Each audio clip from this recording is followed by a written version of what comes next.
In today's video, I'm going to teach you how to restrict editing mode on shared Google Docs. Understanding how to effectively manage access to your documents can help maintain their integrity and security, especially when sharing within teams or with clients.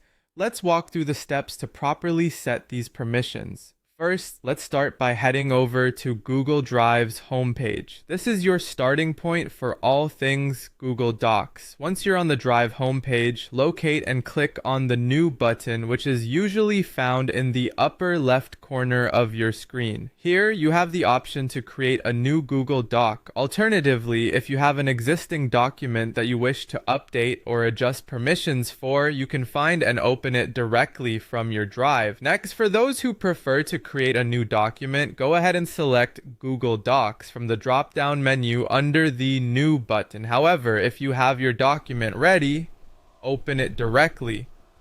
Once your document is open and ready for sharing, navigate towards the top right corner of the document window. Here, you'll see the Share button, typically represented by an icon with a globe or a person with a plus sign. This is your gateway to adjusting who can access your document and what level of access they have.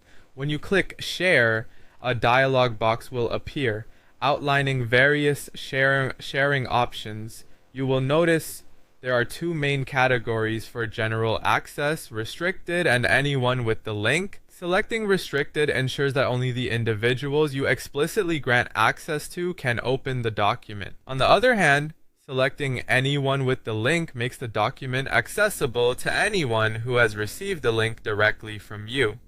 After choosing your general access preferences, you can define what specific roles you want to assign to your viewers. You'll have 3 roles to choose from: viewer, commenter, and editor. Selecting viewer means that individuals with access can only view but not interact with or modify your content. If you opt for a commenter, they can provide feedback via comments, enabling collaborative discussion without altering the main content. Lastly, choosing editor allows full access to make changes to the document, so be sure this option is reserved for trusted collaborators only. Finally, as a best practice, always double-check the roles you've assigned before sharing your document. Sharing effectively while limiting editing capabilities can greatly enhance collaborative efforts without compromising document security and content accuracy, and that's how you can manage editing restrictions on your Google Docs. Thanks for watching, and I'm looking forward to seeing you in the next video, where we continue to explore more helpful Google Drive tips and tricks.